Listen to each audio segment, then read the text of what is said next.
안녕하세요. 한 주간 잘 지내셨어요? 이제 신약 개관 제6강 복음서 네 번째 시간을 시작하겠습니다. 지난 시간에 배웠던 거, 지난 시간에 나눴던 거 잠깐 돌아볼게요. 지난 시간에는 예수님의 공생애를 준비하는 그런 세례 요한의 이야기와 또 초기 유대 사역, 또 갈릴리 사역에 대해서 배웠습니다. 세례 요한이 광야에 등장했고 예수님은 세례 요한한테 세례를 받으셨어요. 그리고 예수님은 광야에서 사단에게 시험을 받으셨고 이후에 유대 예루살렘에 올라가셔서 성전 청결, 성전에서 비둘기 팔고 또 환전하는 사람들의 상을 뒤엎었죠. 그러고 나서 니고데모가 밤중에 예수님을 찾아왔어요. 그리고 요한은 예수님을 향하여 그는 흥하여야 하고 나는 쇠하여야 하리라 라고 고백했죠. 그리고 예수님께서 갈릴리로 가실 때 사마리아 지방을 지나가시면서 사마리아 여인을 만나고 예배란 무엇인가, 예배의 본질은 무엇인가, 신령과 진정으로 하라 라는 말씀이 있었죠. 또 그리고 예수님께서 여러 가지 병을 병자들을 고쳐줬더니 왜 안식일날 고쳤냐 하고 안식일 논쟁이 있었습니다. 안식일날 이런 일을 해도 되는가 안 되는가, 병을 고치는 것보다 안식일 지키는 게 더 중요하다라고 사람들이 말했죠. 그런데 그 모든 일들이, 유대인들이 지금 생각하는 이 모든 것들이 하나님이 주신 율법에 대한 오해고 율법을 잘못 적용한 겁니다. 예수님께서 율법이란 어떻게 지켜야 하고 우리는 어떻게 살아야 하는지 산상수훈에서 말씀해 주시죠. 그 산상수훈의 내용들은 결국 예수님께서 율법을 이렇게 완성하여 가신다는 것을 우리에게 보여주고 있습니다. 네, 오늘 그 이후에 예수님의 공생애를 계속 살펴보겠습니다. 오늘 6강을 시작하면서 6강을 공부하면서 이 부분을 읽으면서 한번 생각해 볼 게 있습니다. 뭐냐 하면 내 삶에 일어나는 일들이 내 기대와 다를 때 우리는 어떻게 해야 하는가입니다. 왜냐하면 예수님의 모습이 유대인들이 기대했던 모습이 아니에요. 유대인들이 기대했던 메시아의 모습이 아니에요. 우리의 삶도 그럴 때가 있죠. 우리가 원하는 삶의 모습이 아닐 때가 있어요. 하나님이 우리의 삶을 인도하시는 것을 우리는 믿는데 우리가 원하는 모습이 아니에요. 그럴 때 우리는 어떻게 해야 할까요? 오늘 말씀을 보며 예수님의 모습을 보며 우리 삶에 한번 적용해 봤으면 좋겠습니다. 2차 갈릴리 사역 교과서 우리 교재 60쪽입니다. 예수님께서 산에서 내려오셨습니다. 산상수훈을 사람들에게 말하고 제자들에게 말하고 이제 마태복음 8장에 들어오면서 예수님이 산에서 내려오십니다. 산에서 내려오시자 백부장의 하인을 고쳐주시는 일이 있는데 백부장은 로마의 군인입니다. 로마의 장교, 100명의 부하가 있는 로마 장교인데 로마 장교가 예수님을 찾아와서 자기의 하인이 병들었어요. 중풍병에 걸렸으니 고쳐주십시오 했더니 예수님이 말합니다. 내가 가서 고쳐주겠다. 그랬더니 백부장이 말합니다. 오시지 않으셔도 됩니다. 말씀만 하십시오. 그러면 고쳐질 겁니다. 라고 말하자 예수님이 이스라엘에서도 이만한 믿음을 보지 못하였다. 이스라엘 사람들도 이렇게 이런 믿음이 없는데 여기 이방인도 이렇게 믿음이 있다라고 고백하시면서 말씀하시고 그 말씀대로 정말 그 시기에 고쳐지죠. 그리고 그 나라의 본자 선수들은 바깥 어두운 데 쫓겨나 거기서 울며 이를 갈게 되리라. 유대인들을 향하여 하는 저주가 같은 말이죠. 유대인들은 예수님을 향한 믿음도 없고 하나님을 향한 믿음도 없고 예수님 받아들이지도 않았는데 이방인이 이런 놀라운 고백을 하고 있다는 겁니다. 이방인을 말씀으로 고쳐주시는 일이 일어났습니다. 그 다음에는 나인성을 지날 때 과부 한 명이 아들이 죽어서 상여를 메고 가는 장면을 예수님께서 목격하시고 그를 고쳐주십니다. 이 당시에 구약시대의 가난을 대표하는 사람 두 명을 보면 고아와 과부입니다. 근데 과부가 아들밖에 없는 과부가 그 아들이 죽었으니 이 얼마나 불쌍한 처지가 되었어요. 근데 예수님이 그를 고쳐줬다라는 겁니다. 당시에 가난을 대표하는 사람을 고쳐주는데 그냥 고쳐준 게 아니라 생명을 살려줬다. 예수님의 사역을 아주 상징적으로 보여주는 거죠. 예수님이 이 땅에 오셔서 가난한 이들을 돌보시고 가난한 이를 고쳐주시고 또 생명을 주신다는 것을 보여주는 아주 상징적인 사건입니다. 그 이후에 세례 요한이 예수님에 대해서 의문을 갖기 시작했어요. 왜냐하면 예수님의 모습이 자기가 기대했던 모습이 아니에요. 예수님이라면, 메시아라면 이 땅에 왕으로 와서 이 땅을 해방시키고 이 땅을 강력하게 만들어야 되는데 예수님의 모습이 그런 게 아니에요. 왜냐하면 이방인을 막 고쳐주고 가난한 과부와 그 아들의 그 어찌 보면 나라 일을 생각하는 사람 입장에서 보면 지금이야 이 정서적으로 이게 참 좋은데 옛날에는 그렇지 않았을 것 같아요. 그래서 세례 요한이 질문을 합니다.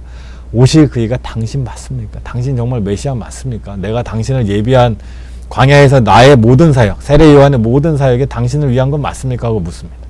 그랬더니 예수님께서 구약의 말씀 인용해서 말씀하시는 것이 세례 요한이 기대했던 것은 그것이 아니지만 실제로 성경에서 이미 예언한 것은, 말씀한 것은 바로 지금 예수님이 하고 있는 바로 그 일이다라는 겁니다. 맹인이 보며, 못 걷는 사람이 걸으며, 나병 환자가 깨끗함을 받으며, 귀 먹은 사람이 들리며, 죽은 자가 살아나며, 가난한 자에게 복음이 전파되는 것. 지금 예수님께서는 구약의 말씀을 그대로 잘 실천하고 계신 겁니다. 그런데 사람들은 그 말씀은 말씀대로, 자기의 기대는 기대대로, 그러니까 말씀과 자기의 기대가 다르죠. 그때 기대에 맞지 않다고 예수님을 살짝 의심하는 그런 말을 하게 된다라는 겁니다. 그러나 예수님은 요한을 칭찬하십니다. 그는 성경을, 하나님의 뜻을 완벽하게 이해하지 못했지만 그는 충분히 하나님의 원하시는 일들을 하고 있었기 때문이다 라는 겁니다. 여자가 낳은 자 중 요한보다 큰 자가 없도다. 그러나 하나님의 나라에서는 극히 작은 자라도 하나님의 나라, 예수님이 어떤 분이신지 또 부활이 하나님의 원하시는 것이 이루어지고 나면 하나님의 뜻에 가장 근접했던 요한보다도 우리가 복음을 알고 예수님이 누구신지 알고 성령의 충만을 받은 우리는 더 큰 하나님 은혜를 경험하게 된다라는 것을 보면 됩니다. 그리고 이 세대를 비난하십니다. 이 세대는 하나님의 뜻에 보조를 맞추는 못하는 겁니다. 아이가 울어도 이게 약간 옛날에 놀이였다고 우리는 추측하는데요. 같이 노는 게임이죠. 게임을 할 때 게임의 룰대로 같이 게임을 해야 게임이 재밌어지는데 게임의 룰을 전혀 모르고 게임의 룰을 지키지 않으면 함께 할 수가 없습니다. 야구를 하는데 야구 룰을 하나도 모르면 하나도 재미가 없습니다. 마치 하나님이 이 게임을 비유 들었다는 것은 이 세상을 다스리는데 재미가 없다 이런 뜻도 담겨 있는 것 같아요. 예수님이 보기에 재미없어. 하나님이 근사한 일을, 엄청난 일이죠. 근사한 일이 엄청난 일. 예수님이 이 땅에 보내주셨잖아요. 그러면 사람들이 예수님 보내주셨으니까 하나님이 이 땅에 정말로 큰 일을 행하시고 큰 복음을 주셨다고 기뻐하고 막 좋아하고 막 해야 되는데 사람들이 예수님을 못 알아봐요. 극히 소수의 사람들만 알아보니까 하나님 입장에서는 재미없네 라고 하실 수도 있죠. 근데 이 당시 사람들이 그랬다는 거예요. 하나님의 뜻을 모르고 자기의 기대로 하나님의 말씀을 가감하는 겁니다. 자기의 기대하는 대로. 자기의 뜻에 맞으면 받아들이고 그리고 자기의 뜻에 맞지 않으면 그냥 무시하는 그런 일들이 계속 일어나고 있다라는 겁니다. 그러면서 예수님이 특권을 가진 자들에게 이 말을 바리새인들, 종교 지도자들, 당시의 사람들을 비난합니다. 그러고 나서 마지막에 하시는 말씀이 수고하고 무거운 짐진 자들아 다 내게로 오라. 내가 너를 쉬게 하리라. 약간 문맥이 안 맞는 것 같아요. 근데 이 쉰다는 것을 잘 생각해 보면 이 의미가 분명해집니다. 쉰다는 게 우리는 생각하기 쉰다는 건 휴일, 집에서 편안하게 누워있고 이런 걸 생각하잖아요. 그래서 예수님을 만나면 내 일에서 해방돼서 쉴 거다 생각하는데 약간 이 의미는 구약에서 그 의미를 찾아야 돼요. 신약의 말씀, 예수님의 말씀은 구약으로부터 그 의미를 찾아야 된다고 제가 자주 말씀드렸죠.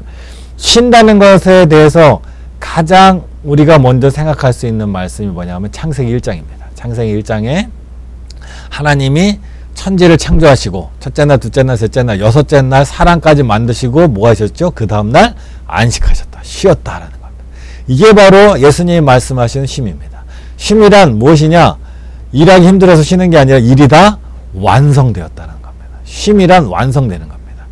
특권 있는 사람들 비난하시죠? 그들은 이대로 특권 가진 사람들, 종교 지도자들이 이대로 하나님의 뜻을 저버리고 자기 마음대로 이렇게 살아간다면 결국 모든 것이 완성될 터인데 그때 우리는 의인들은 참심을 얻게 될 것이고 그때 의인들은 하나님의 뜻 안에 있을 터인데 그것을 벗어나 있는 사람은 참심, 완성을 이룰 수 없다라는 말씀입니다. 그래서 하나님을 내게로 오라. 주님이 말씀하시죠. 수고하고 무거운 짐진 자들아 다 내게로 오라. 내가 너희를 쉬게 하리라. 하나님께로 가면 우리의 삶의 모든 수고, 우리가 노력했던 모든 것들, 애썼던 모든 것들이 결국 완성을 보게 될 것이다. 세례 요한의 의문, 그 의문을 가지고 주님께 가면 그 의문이 예수님의 날, 하나님의 때에 완성될 것이다. 그런 수고, 애씀, 고민, 하나님을 따라가기 위해 했던 모든 노력들이 하나님의 날에 완성될 것이다. 그래서 참심을 얻게 될 것이다 라는 겁니다. 그래서 하나님을 또 예수님을 영접하고 따르는 자들의 인생은 결국 완성됩니다. 우리의 인생이 하나님 그의 아들 예수 그리스도를 잘 따라가면 결국 완성될 거라는 겁니다. 완성이 돼야 쉬는 겁니다. 자, 바리새인 시몬의 집을 방문했습니다. 그랬더니 그 집에서 한 여인이 나타나서 500데나리온이나 되는 죄송합니다. 향유를 예수님의 발에 바르고 머리칼로 문지르는 사건이 일어납니다. 근데 이것이 엄청 값비싼 향유죠. 여기에 대해서 사람들이, 제자들도 이 의미를 파악하지 못해요. 어떻게 값비싼, 거의 1년 동안 벌어야 되는 값비싼, 엄청 비싼 향유를 예수님한테 부을까? 제자들 중에는 이것을 팔아서 가난한 자들에게 나눠주는 게 훨씬 더 좋은 일 아닌가라고 생각하는데, 예수님은 이 사건을 굉장히 중요하게 생각합니다. 그 여인이 예수님의 향후 일어날 장례, 십자가의 죽으심을 기념하고 있다라고 생각합니다. 뭐 이런 사건들은 사실 우리의 이성, 우리의 경험으로 짐작할 수 있는 일이 아닙니다. 이런 일들. 우리의 이성으로 파악할 수 없고, 우리의 경험으로, 우리의 지혜로 파악할 수 없는 일들을 성경은, 우리는 보통 신비라고 말합니다. 신비. 우리가 이해할 수 없는. 그러나 하나님의 뜻이 분명히 있는 어떤 일들. 그런 신비한 일들이 예수님 당시에 이 여인을 통하여 나타났습니다. 그래서 우리는 함부로 사람의 행동을 판단해서는 안 됩니다. 하나님께서 어떤 일을 하실지 우리는 짐작할 수 없기 때문에. 예수님만이 그 여인이 하는 일의 참 의미를 알았어요. 거기에 있는 모든 사람들이 그 의미를 몰랐다는 것. 우리에게 주는 좀 교훈인 것 같습니다. 우리도 누군가를 함부로 판단할 때가 있잖아요. 그러나 하나님의 신비 안에서 움직이는 사람의 행동은 쉽게 판단할 수 없다라는 겁니다. 자, 예수님께서 그 이후에 또 갈릴리 지역, 유대가 아닌 유대 저 북쪽 위쪽에 있는 갈릴리 지역, 갈릴리 바다 있는 지역을 두루 다니시면서 일하시는데, 전에 마태복음에서는 예수님의 사역을 제가 세 가지로 요약할 수 있다 그랬어요. 하나는 가르치시고, 또 복음을 선포하시고, 또 하나는 고치시는 사역을 했는데, 누가복음에는 이것을 또 이렇게 말합니다. 두루 다니시면은 마태복음에도 나옵니다. 하나님 나라를 선포하시고 복음을 전하시고 또 12제자와 함께 하셨다라고 말합니다. 하나님의 나라를 선포하셨다. 복음을 전하셨다. 마태복음이 얘기하는 거 비슷하죠? 가르치시고 선포하셨다. 선포하시고 복음을 전했다. 전했다는 게 곧 가르쳤다라는 거라고 한다면, 그 위에 뭐가 나와야 돼요? 고치는 사역이 나와야 되는데, 누가복음은 제자들과 함께 하고 있다라고 말해요. 근데 예수님의 사역을, 이 고치시는 사역, 가르치고 선포하고 고치는 사역을 누가복음에서는 그것을 누구와 함께 했다고? 제자들과 함께 했다. 예수님의 사역이 그냥 예수님 혼자 가르치고 선포하고 고치시는 사역이시면서 동시에 그것을 제자들과 함께 하고 있다는 거예요. 그거 우리에게 되게 중요합니다. 우리 또한 예수님의 사역에 함께 그래서 동참하고 나갈 수 있어야 한다라는 겁니다. 그 다음에 시간 순서로 보면 예수님께서 바리새인들에 대해서 경고합니다. 왜냐하면 바리새인들이 이전에는 어땠어요? 예수님의 사람들의 병을 고쳐주면 왜 안식일날 고쳐줬냐라고 트집을 잡았잖아요. 근데 안식일날 예수님께서 인자가 안식일의 주인이다. 안식일날 선한 일 하는 것이 무엇이 문제냐? 안식일날 너희는 만약에 안식일날 가축이 웅덩이에 빠지면 구하지 않겠냐? 당연히 구하는 거 아니냐 했더니, 안식일 논쟁은 약간 이제 예수님의 적들, 대적들에게는 힘이 빠졌어요. 그랬더니 논쟁이 싹 바뀌었습니다. 무엇을 바뀌었냐? 예수님이 치유하는 것은 귀신의 능력을 힘입었다라는 겁니다. 사람들은 하나님이 하시는 일도 얼마든지 트집 잡을 수 있습니다. 근데 여기서 중요한 건, 여기서 우리가 주목해야 될 게 하나 있어요. 뭐냐 하면, 이 당시 바리새인들도 그렇고, 이 당시에 예수님을 믿지 않는 사람들 중에 이 당시의 역사, 예수님의 이야기를 기록한 사람들이 있어요. 근데 이 기록한 사람들이 모두 공통점으로 예수님의 치유 사역에 대해서 부정하지 않는다는 거예요. 근데 바리새인들이 예수님의 치유 사건이 그러니까 사람들을 고쳐주고 눈먼 자를 보게 하고 뭐 중풍병자를 낫게 하고 못 걷던 사람을 걷게 하는 이런 사역들이 속임수였다면 그걸 속임수라고 비난을 해야 되는데, 이 바리새인들도 또 유대교를 믿지 않은 그리스도인이 아닌 사람이 쓴 유대 역사에도 예수님의 치유 사건 자체를 부정하지 않아요. 오늘날 사람들은 예수님이 고쳐준 거에 대해서 믿지 못하는 사람들이 많은데, 당시에 그 시대에 살고 있던 사람들은 그 누구도 예수님이 이걸 고쳐줬다는 것 자체를 부정하지 않아요. 그러니까 안식일 논쟁도 고쳐줬다는 걸 부정하는 게 아니라 왜 안식일날 고쳤나 부정하는 거잖아요. 지금 바리새인들이 귀신의 힘으로, 귀신의 왕 바알세분의 힘으로 귀신을 쫓아내고 병을 고친다라고 예수님의 사역을 트집 잡지, 예수님의 병을 고쳤다라는 것 자체, 귀신을 쫓아냈다는 것 자체를 부정하진 않는다는 거예요. 이거 굉장히 중요합니다. 예수님은 실제로 고쳐줬다는 거예요. 실제로 귀신을 쫓아냈다는 거예요. 실제로 장애인을 회복시켜줬다는 거예요.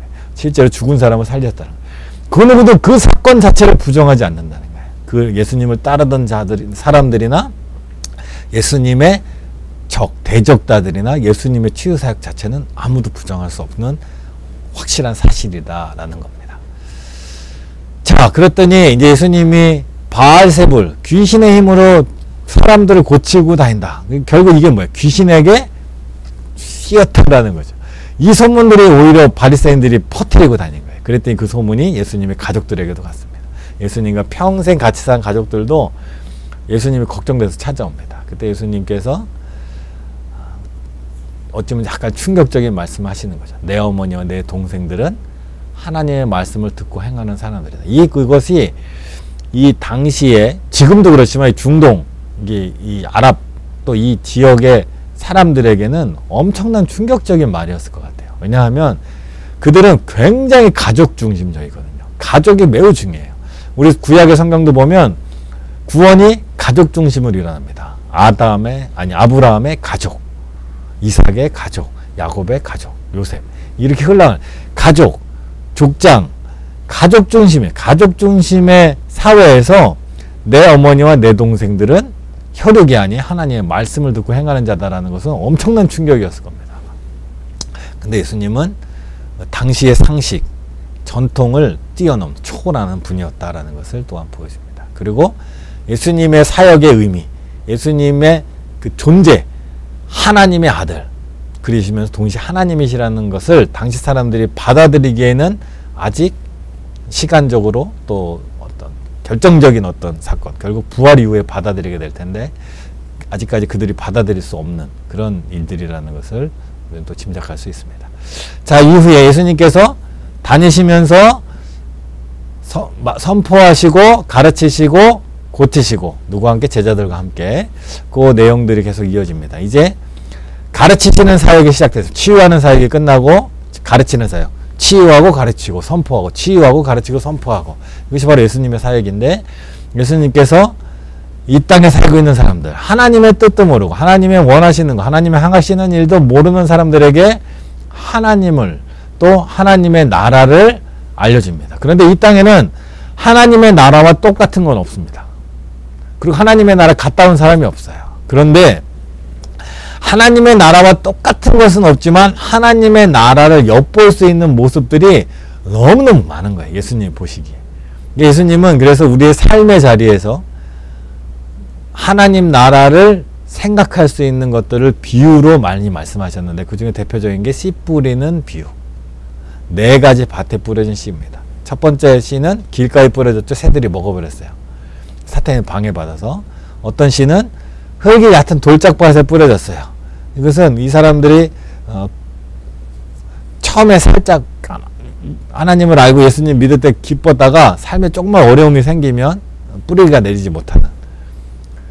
또 가시떨기에 씨가 뿌려졌어요. 세상의 염려, 재물의 유혹이 오면 결국 열매를 맺지 못하고 중도에 포기하는 거예요. 신앙적인 삶을. 교회를 다니는 걸 포기하거나 아니면 그냥 주일만 의무적으로 다니고 내 삶은 내 삶대로 이어가는 이런 모습이죠. 좋은 땅에 뿌려졌다는 것은 말씀을 듣고 깨닫고 결신하는 삶으로 나갈 수 있다는 거예요.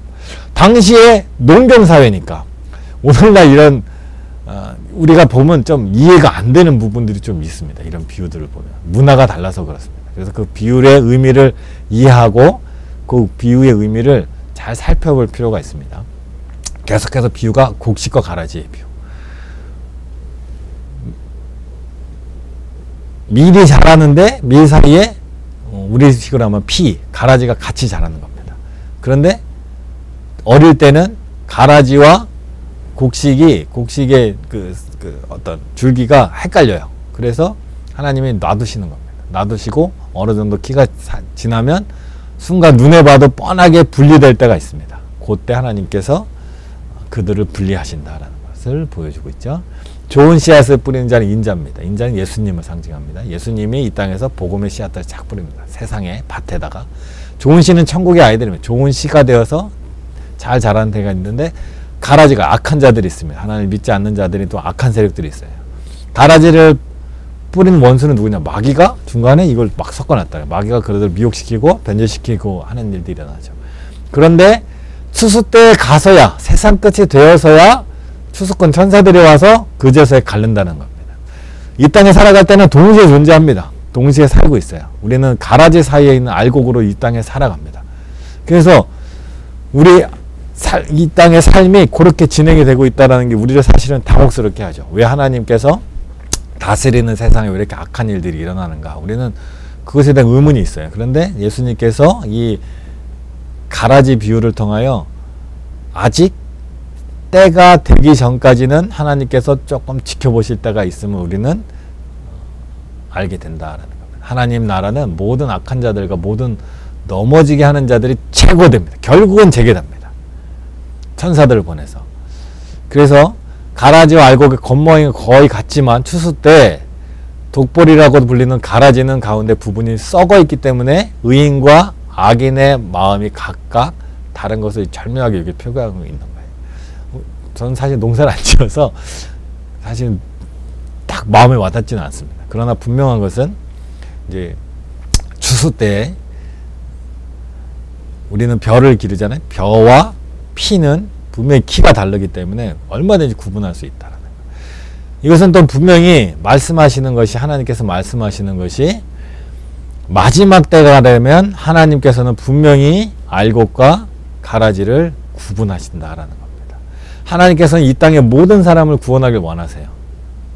모든 사람을 구원할 수 있는 능력이 있으세요. 그런데 그것을 받아들이지 않고 악의 씨앗이 뿌려진 것처럼 예수님을 따르지 않고 사단을 쫓아간다면 완성을 할 수가 없어요. 인생이 완성되지 않아요. 참된 힘을 얻지 못하고 오히려 분리되는 일이 벌어질 수 있다는 것을 보여줍니다. 그 이후에 예수님께서 또 말씀하시는 것이 겨자씨의 비유. 아주 작은 겨자씨가 자라서 나무가 되고 나무에 공중의 새들. 공중의 새는 씨하고는 적이죠.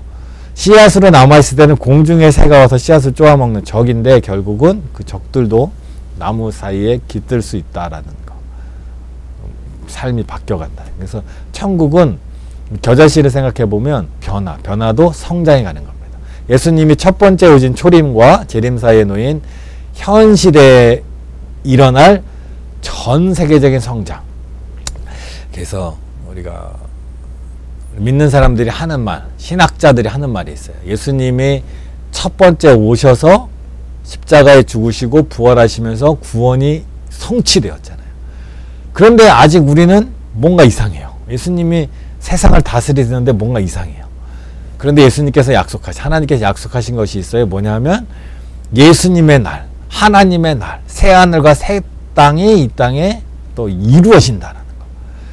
그것을 볼 때 우리가 생각할 수 있는 게 있어요. 뭐냐 하면 예수님이 첫 번째 오셔서 이룬 십자가의 죽음과 부활은 구원이 그것으로 성취되었어요.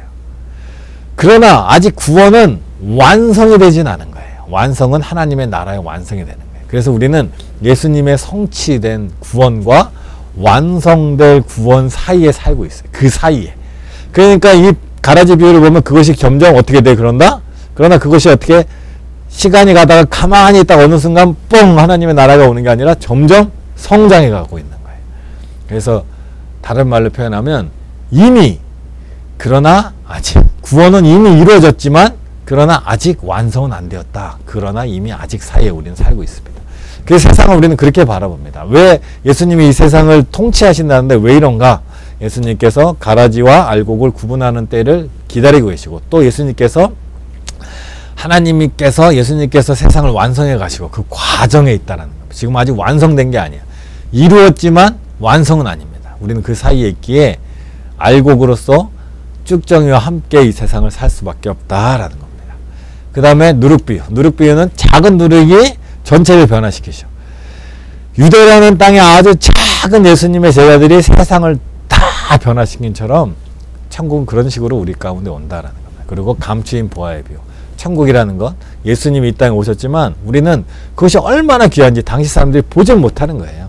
얼마나 귀한지. 그것을 안다면 자기의 모든 재산을 다 써서라도 그것을 살 텐데 사람들이 그걸 몰라요. 그래서 감추인 보화의 비유. 밭에 감추어지어서 아무도 모르지만 그것을 발견한 사람은 그것을 위하여 자기 전 재산을 다 투자를 해서 그것을 얻게 된다. 그 다음엔 진주비유. 진주비유는 진주는 지금보다 옛날에 훨씬 더 값어치가 있었습니다. 그 진주를 얻기 위하여 진주값은 부르는 게 값인 시대였습니다. 옛날에. 그래서 진주, 가장 귀한 보물 중에 하나인 진부유. 그물비유는 그물에 많은 물고기가 잡히지만 어떤 것은 어부가 필요해서 챙기고 어떤 것은 버립니다. 결국 하나님 이 비유는 무서운 비유죠. 결국 아무리 하나님 안에 하나님 나라 완성되더라도 그 안에 누군가는 하나님의 선택을 받고 누군가 버려진다. 이거 하나님 마음대로 하는 게 아니에요. 그러나 우리가 선택하는 겁니다. 등불의 비유. 사람의 등불을 가져오는 것은 말 아래 아니라 평상 위에 두어 모두를 비추게 한다는 거예요. 등불의 비유. 이미 예수님의 복음은 모든 걸 비추고 있어요. 우리는 그것을 바라보기만 하는데 그걸 거절하는 거죠. 사람들이. 그물 비유. 하나님의 우리를 거절하는 것이 아니라 등불의 비유. 우리가 그 불빛을 못 보는 거다라는 겁니다. 그리고 다음은 자라나는 씨의 비유. 계속 자라납니다. 28절에 보면 땅에 스스로 열매를 맺되 처음에는 싹이요 다음에는 이삭이요 다음에는 이삭의 충실한 곡식이라. 열매가 입으면 곧 낫을 대는 이는 추수 때가 이릅니다. 결국 어느 순간 갑자기 땅 하고 하나님의 나라가 이루어진다라는 겁니다. 자라나는데 우리는 자라는 걸 보지 못해요. 그러나 하나님의 나라는 계속적으로 하나님이 열심히 일하시는 하나님께서 완성해 가고 계시다라는 겁니다. 그것이 딱 이루어질 때 우리는 몰랐어요 라고 말하면 안 돼요. 왜냐하면 등불의 비유. 이미 예수 그리스도의 복음 우리에게 왔어요. 실제로 예수님의 복음이 왔고 우리는 그것을 얼마든지 접할 수 있지만 그것을 받아들이지 않은 자기의 몫입니다. 자기가 담당해야 됩니다. 그리고 책에 보면 63쪽에 보면 비유 목록 도표가 쫙 있어요. 엄청 많죠? 무슨 시험 볼 거 아니니까 뭐 외울 수까지 없지만 한번 전체적으로 이렇게 많은 비유를 통하여 총 41개의 비유가 있잖아요. 41개의 비유를 통하여 예수님께서 하나님 나라를 우리에게 알려주기 원하셨다라는 겁니다. 우리는 하나님 나라 눈으로 지금 볼 수 없지만 예수님의 비유를 통하여 알 수 있다라는 거예요. 그래서 비유의 목적이 있습니다. 천국의 비밀을 아는 것이 너희에게는 허락되었으나 너희 누구예요? 세계 모든 사람이 그것을 본다면 읽은다면 믿음을 받아들인다면 다 그것을 얻을 수 있어요. 그런데 누군가는 그걸 받아들이지 못해요. 참 안타까운 일들이 벌어진다라는 겁니다. 자, 그리고 예수님이 또 어딘가에 가십니다. 어딘가에 가시느냐? 예수님께서 거라사 지역으로 가십니다. 말씀하시고 거라사 지역. 왜냐하면 거라사 지방에 보면 귀신 들린 자. 어떤 귀신? 군대 귀신 들린 자가 있어요. 그래서 예수님께서 글로 넘어가십니다. 지금 어디냐? 갈릴리 지방에서 말씀 사역을 했잖아요. 그리고 비유 말씀하시고 치유 사역 하셨잖아요. 근데 거라사 지방으로 넘어가시다 보니까 어디에 갈릴리 바다, 갈릴리 호수를 지나가야 돼요. 왜 갈릴리 바다를 호수냐 바다냐 막 하죠. 옛날에는 근데 유대인들은 바다라는 말과 호수라는 말을 구분하는 말이 없다 그랬죠. 그래서 호수도 바다, 바다도 바다 구분하는 말이 없어서 그래서 갈릴리 바다를 건너실 때 뭐가 일어납니까? 풍랑이 일어납니다. 그때 제자들이 같이 가는 사람들이 무서워하죠. 그때 예수님께서 너희가 어찌하여 믿음이 없느냐 하면서 예수님 함께 하는데 어찌하여 믿음이 없느냐 하시고 책망하시고 바다도 잔잔케 하시고 거라사 지방에 넘어가셔서 거라사 지방 군대 귀신 들린 사람을 귀신을 쫓아냅니다. 쫓아내고 나서 그 귀신 들렸다는 사람이 나도 예수님을 따라가겠습니다 말합니다. 근데 예수님께서 너는 나를 따라오지 말고 너희 고향으로 돌아가서 너에게 일어난 일을 전파하라 라고 말합니다. 여기서 너는 나의 제자가 되기에 필요한 자질을 갖추었느냐 라고 예수님께서 말씀하시는 것이 아니라 너는 내가 너를 보내기 원하는 곳으로 기꺼이 가겠느냐 라고 말하는 것과 마찬가지다라는 겁니다. 너는 너의 고향으로 돌아가라. 기꺼이 가라라는 명령은 집에 머물라는 하나님의 명령이다. 너희 집에 가서 머무르라. 그리고 자기에게 어떻게 큰일이 일어났는지 전파하라라는 겁니다. 사람마다 하나님께서 주시는 역할이 다릅니다. 제자들은 예수님 가까이에서 사도의 역할을 해야 되고, 이 귀신 들려 고생했던 사람, 예수님으로부터 해방됐던 이 사람은 자기 고향으로 돌아가서 그 고향 사람들에게 무엇을 말해요? 예수님이 행하신 일을 말해요. 그런데 이 지역이 어디예요? 거라사 지역. 거라사 지역은 여기가 갈릴리, 여기가 유대 지역이면 이 지역은 이방인 지역입니다. 그러니까 예수님이 이방 지역, 이방 땅에 가서 말해라 하라는 거예요. 그 얘기는 뭐예요? 이방에도 복음이 전해지고 그 복음을 믿는 사람은 구원받을 수 있다라는 것을 이 말씀 안에, 이 사건 안에 내포하고 있다라는 겁니다. 그가 가서 예수께서 자기에게 어떤 큰일을 행하셨는데 데가볼리의 전파, 데가볼리는 이방 지역이다라는 겁니다. 자, 그 다음에 공간복음에서 항상 나오는, 공간 마태, 마가, 누가에 나오는, 그리고 짝을 이루고 나오는 이야기가 있어요. 야이로의 딸을 고치시고 혈루증 앓는 여인. 야이로라는 사람의 회당장이죠. 회당장, 종교 지도자입니다. 회당 아시죠? 회당, 각 디아스포라, 각 지역마다 있는 교회 같은 거, 지금을 말하면 지역교회 같은 것에 회당장 딸이 죽어가니까 예수님께 와서 고쳐달라고 하니까, 아시죠? 고치러 가는 사이에 혈루증 앓는 여인이 와서 예수님의 옷자를 만지고 예수님 고쳐주시고 가서 죽은 야이로 딸을 살려주십니다. 이 이야기는 마태, 마가, 누가가 공통으로 다루고 있고 똑같이 그 짝을 이루고 나오고 똑같이 나와요. 하나만 얘기하지 않고. 똑같이 나오니까 여기에 뭔가 공통점이 있어요. 공통점이 여러 가지 있겠지만 눈에 띄는 공통점 하나는 둘 다 일단 예수님의 능력을 받은 사람이 둘 다 뭐예요? 여자라는 거. 그 여자라는 건 당시에 뭐 이것도 중요하지만 좀 더 중요한 것이 있다면 둘 다 예수님과 가까이, 한 사람은 예수님 옷자를 만지고 한 사람은 예수님과 같은 방 안에 있게 되잖아요, 나중에. 근데 이 두 사람이 다 어떤 사람이냐? 부정한 사람. 당시로서는 부정한 사람입니다. 혈루증 앓는 여인. 피는 부정합니다. 혈루증 앓는 여인은 사람이 누군가 만지면요, 부정해집니다. 정결 예식을 해야 돼요. 그리고 또 하나 부정한 사람이 또 누구냐? 죽은 사람도 부정합니다. 죽은 자를 만지면 정결 예식을 해야 돼요. 나실에는 시체를 만지면 안 되잖아요. 삼손이 죽은 사자를 만졌잖아요. 그런데 이 당시에는 부정한 여인, 혈루증 앓는 여인, 그리고 부정한 여인, 죽은 야이로의 딸, 이 여인이 예수님을 만나니까 보통 사람 같으면 혈루증 앓는 여인이 자기 옷을 만지면 자기는 부정해져요. 죽은 자와 같은 방에 있어요? 부정해져요. 그런데 예수님을 만나니까 이 부정이, 이 더러움이 바뀌었어요. 정결함으로. 부정했던 혈루증 앓던 여인이 고쳐졌어요. 이제 부정하지 않은 여인이 됐어요. 부정했던 야이로의 딸이 살아났어요. 이제 더 이상 부정한 게 아니에요. 그러니까 예수님을 만나면 우리의 부정함, 우리의 더러움이 변한다는 걸 보여주고 있는 아주 매우 상징적이고 중요한 사건입니다. 그 다음에 두 소경과 벙어리가 나타나 고칩니다. 두 맹인, 소경, 눈이 안 보이는 사람, 맹인은 예수님을 향하여 다윗의 자손이여, 메시아여 라고 외치는 겁니다. 참 재밌죠? 당시에 눈이 뜬 사람들은 예수님을 메시아로 인정하지 못했어요. 많은 사람들. 근데 눈이 안 보이는 사람은 다윗의 자손, 당신은 메시아입니다. 육의 눈으로 보이지 않지만 이들은 육의 눈은 멀었지만 영의 눈이 열려서 예수님을 볼 수 있었다는 거.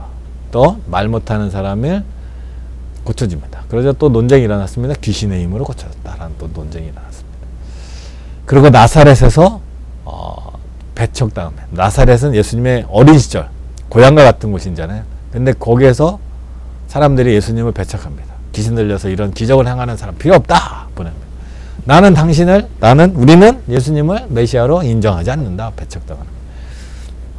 선지자는 고향에서 인정받지 못한다라는 걸 보여주죠. 그 다음에 이어서 이제 갈릴리로 또 사역을 나가십니다. 배척당하시면 어떻게 해요? 포기하지 않고 또 다른 지역 가서 말씀을 전하시는 게 바로 예수님입니다. 이곳에서 안 되면 저곳 가서 전해주고. 예수님은 포기를 할 줄 모르십니다.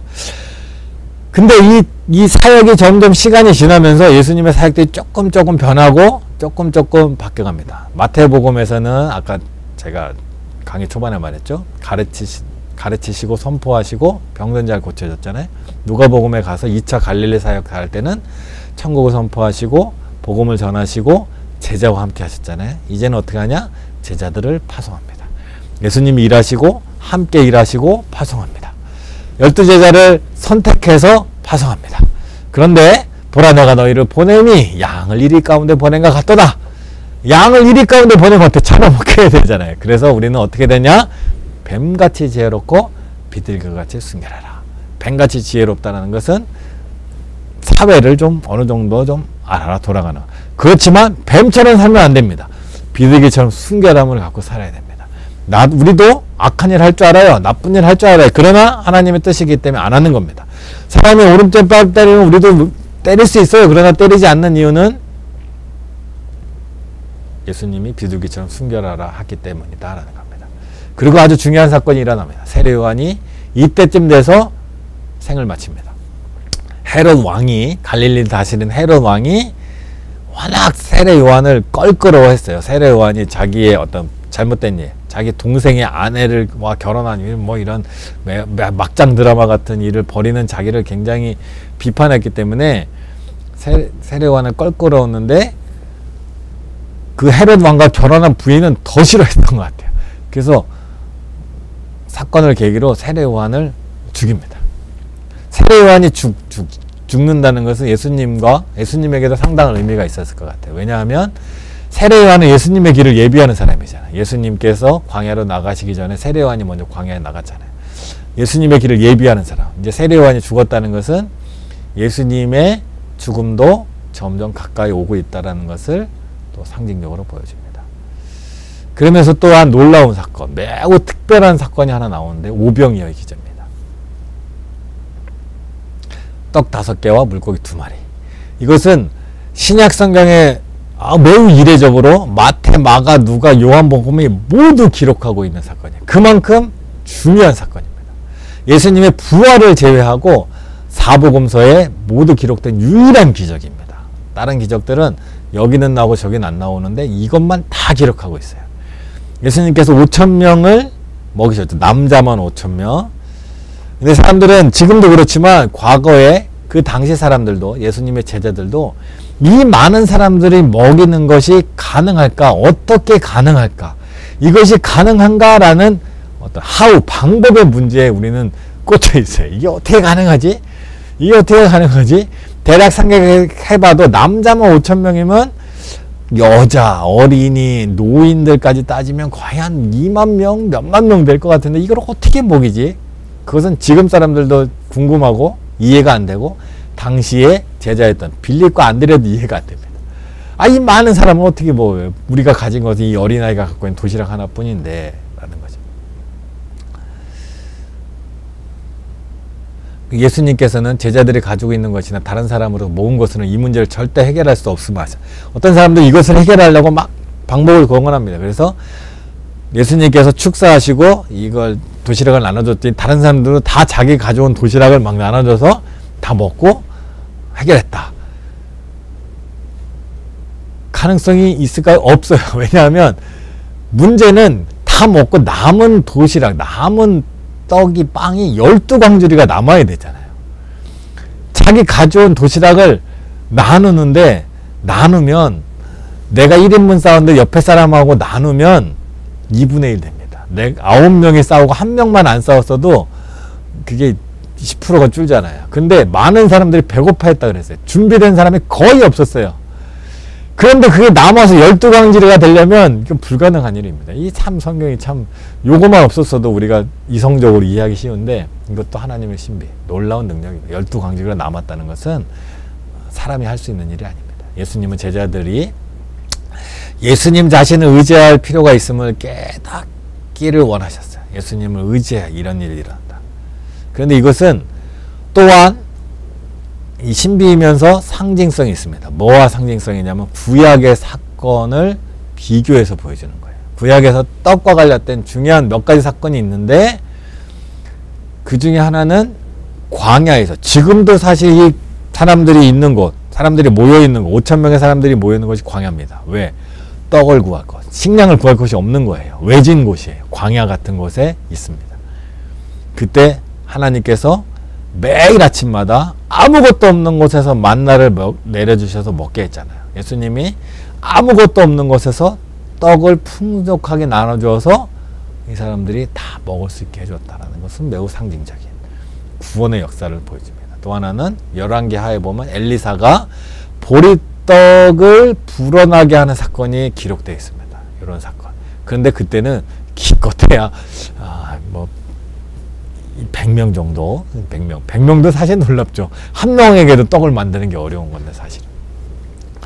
그래서 예수님은 여자와 아이들 포함해서 거의 15,000명, 20,000명, 3만, 우리는 정확한 숫자는 알 수 없습니다.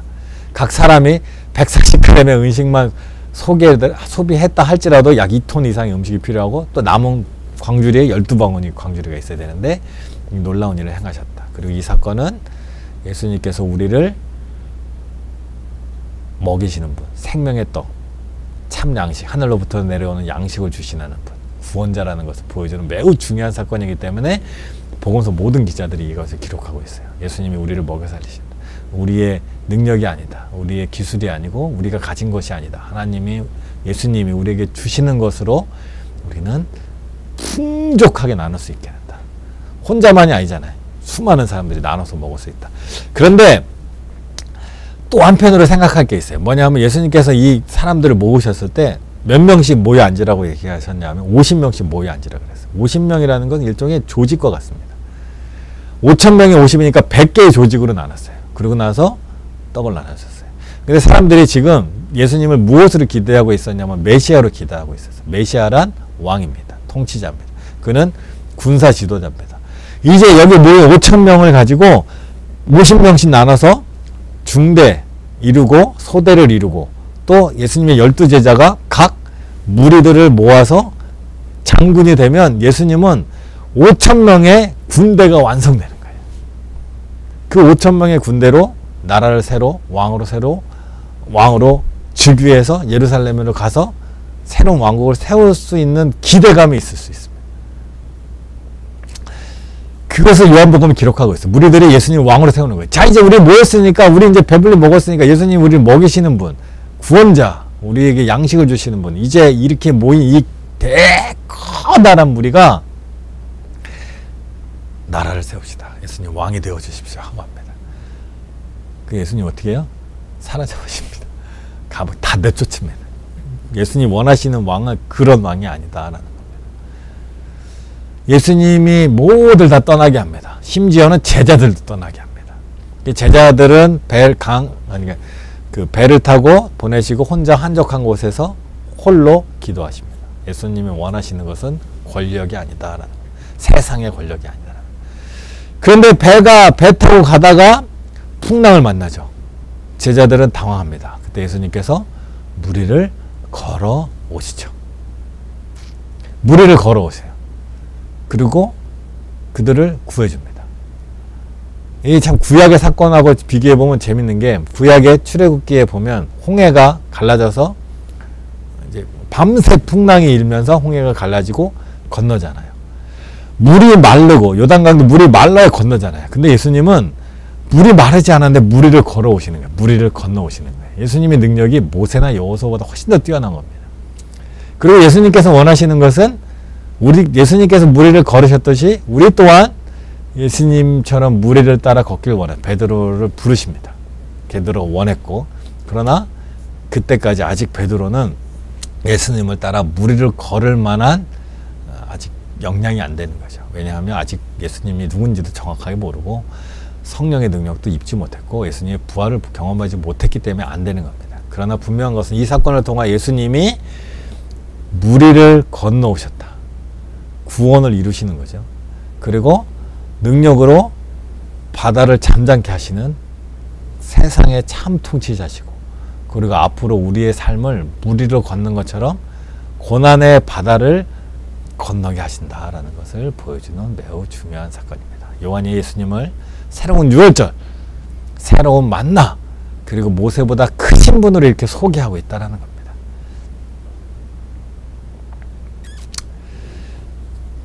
자, 예수님이 오병이어 기적을 보여주셨잖아요. 오병이어 기적을 보여주셨는데 그 이후에 예수님께서 오병이어 기적은 어떤 사람에게는 그냥 먹을 거, 배고픔을 해결한, 삶에 필요한, 지금 당장 필요한 문제를 해결하는 일이고, 어떤 이에게는 나라를 세울 수 있는 기회였고, 뭐 이런 거였잖아요. 근데 예수님께서는 이 오병이어를 통해 우리에게 말씀하시고자 보여주시고자 하시는 것이 있었는데, 그것이 바로 뭐냐면 생명의 떡. 예수님 자체가 내가 곧 생명의 떡이니라. 요한은 그것을 이제 기록하고 있어. 다른 사람 기록하고 있지 않죠. 다른 분들은 사건만을 기록하지만 요한은 예수님의 설교를 이렇게 기록하고 있습니다. 6월절에 출애굽의 구원을 이끌고 광야에서 만나를 먹였던 모세처럼 예수님은 생명을 주는 떡. 예수님이 출애굽이라는 건 결국 하나님이 하나님의 백성을 구원하시는 거잖아요. 예수님께서 생명의 떡으로 구원하신다. 그런데 하늘로부터 내려온 먹는 떡이 아니라 생명의 떡. 참 생명, 생명을 제공해 주신다라는 겁니다.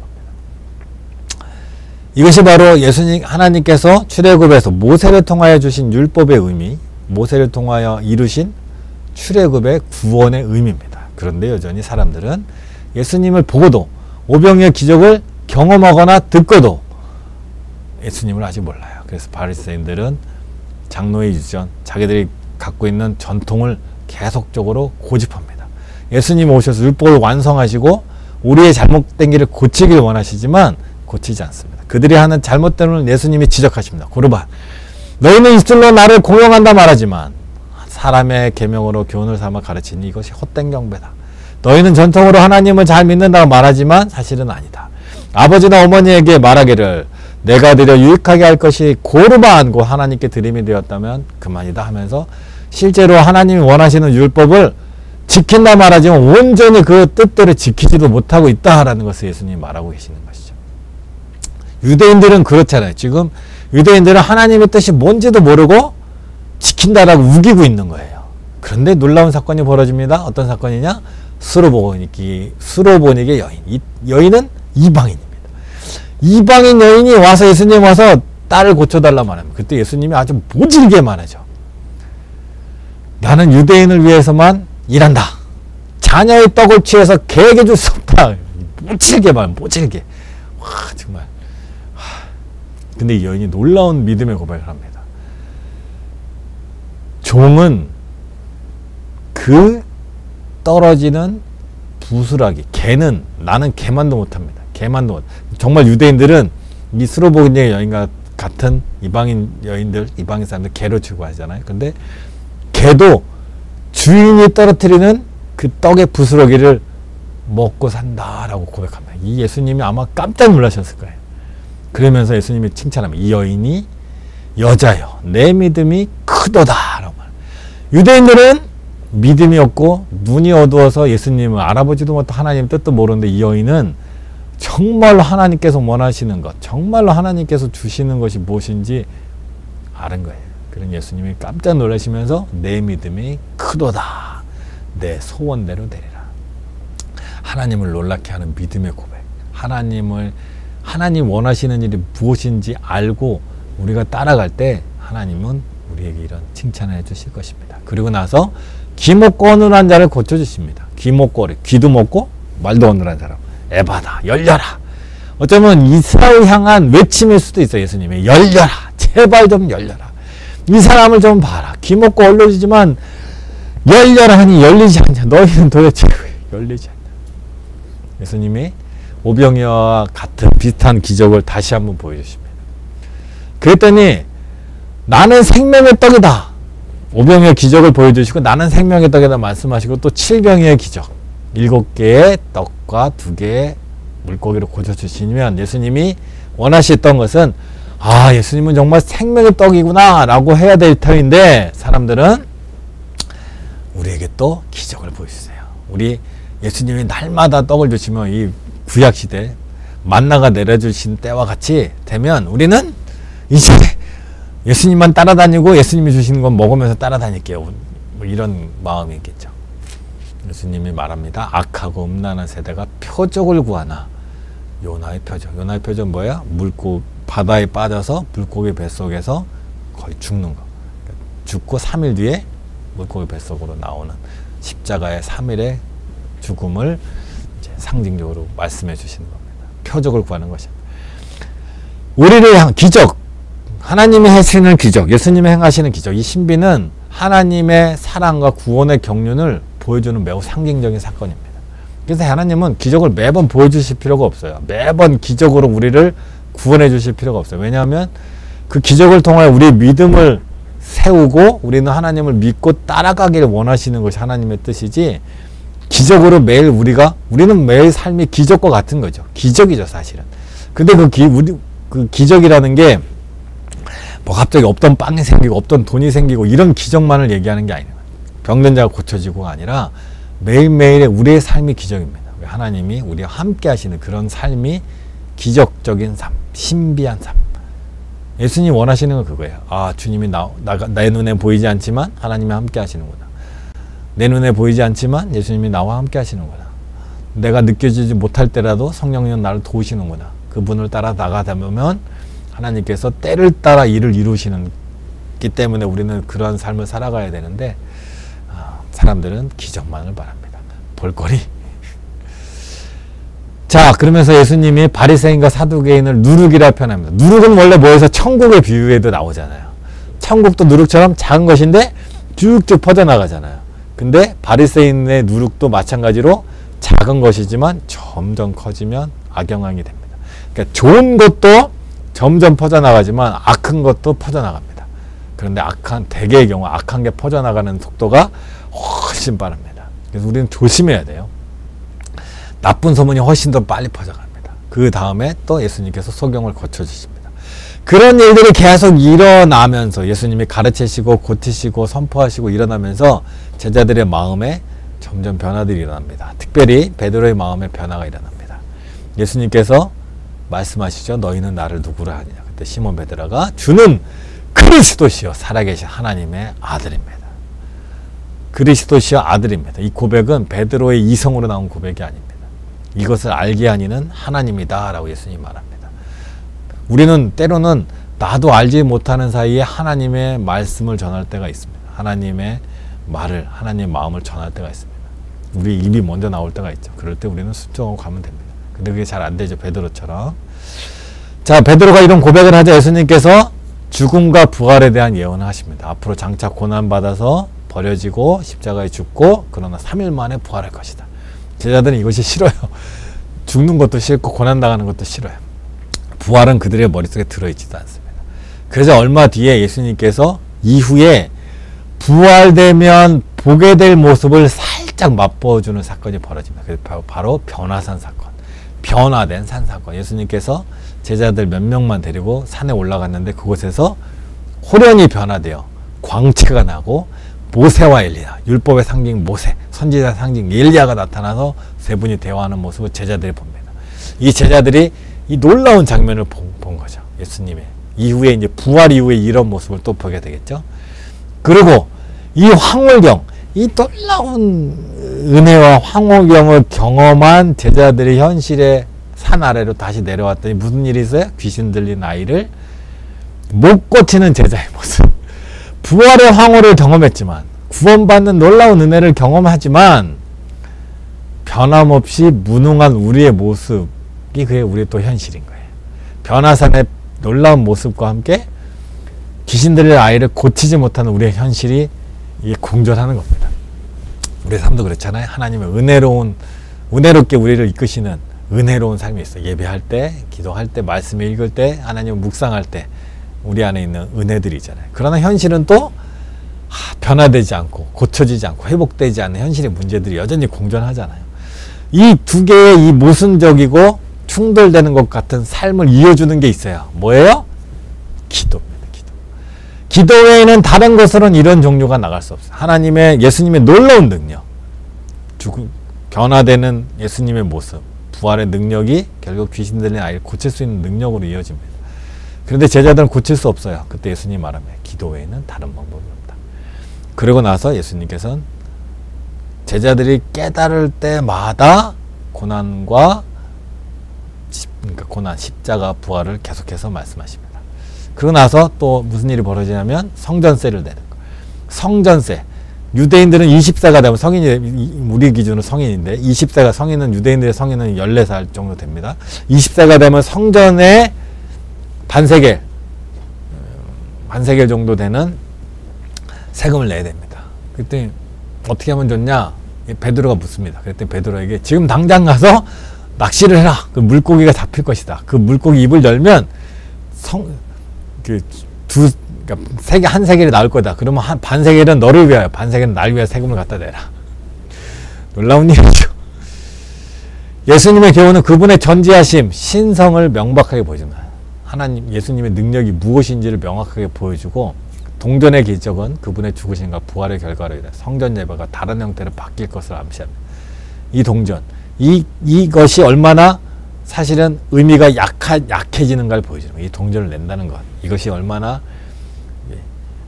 성전을 중심으로 움직였던 유대의 신앙이 이제 참 성전, 예수님으로 바뀌어가는 것을 이제 상징적으로 보여주고, 베드로는 나중에 이제 그것을 베드로와 제자들은 그것을 나중에 명확하게 더 알게 되겠죠. 그리고 예수님께서 겸손과 용서에 대한 교훈을 주십니다. 제자들 사이에 오병이어의 기적, 풍랑을 잔잔케 하시는 기적, 칠병이어의 기적, 나는 생명의 떡이다 말씀, 이런 것들을 보면 제자들 사이 기대감들이 엄청 높아졌습니다. 이제 곧 예수님께서 이 나라를 다스리실 것이다. 그들은 꿈을 포기하지 않죠. 그때 우리 12이 일단 예수님의 가장 최측근으로서인데, 직책, 누가 어떤 직책을 맡을 것이냐, 누가 더 예수님 안에서 더 높은 자리에 올라갈 것이냐라는 것을 제자들끼리 논쟁을 벌입니다. 그렇죠. 근데 예수님은 어린아이와 같이 되는 자가 천국에 들어갈 것이다 라고 말하는 겁니다. 그런 논쟁이 중요한 게 아니다. 그리고 예수님은 용서를 말합니다. 너희는 다스림을 기대하지만, 지배를 기대하지만, 예수님이 원하시는, 하나님이 원하시는 것은 용서다라는 겁니다. 베드로는 그 당시 종교 지도자들이 용서의 최고 한계로 여겼던 3번보다 훨씬 더 높은 7번을 제시합니다. 하나님, 예수님, 그러면 우리가 7번씩 70번, 7번씩 70번, 77, 유대인에게 7이라는 완전수니까 70번씩 7번이라고 하면 7, 7, 40, 490번이 아니라 거의 뭐 무제한, 완벽하게. 근데 예수님은 이 무제한으로 용서하는 거다. 용서란 그냥 한 몇 번, 7번 정도 하고 3번 하고 7번 하고 끝나는 것이 아니다. 그러면서 하시는 말씀, 비유로 또 말씀하시죠. 일반 달란트 빚진 자와 100 데나리온 빚진 자의 비유를 말씀하시죠. 일반 달란트, 너무 달란트는 30kg, 30kg에 금이 됐든 은이 됐든 그 1만이니까 뭐 이건 상상할 수 없는 큰 금액입니다. 1만이라는 숫자와 달란트라는 도량은 헬라에서 최대의 숫자, 최대의 단위. 그러니까 엄청나다. 감당할 수 없을 만큼 많다라고 생각하면 됩니다. 그런데 그 많은 빚을 탕감받은 사람이 1데라니온은 하루 품삯이니까 약 100일치 품삯, 빚진 사람을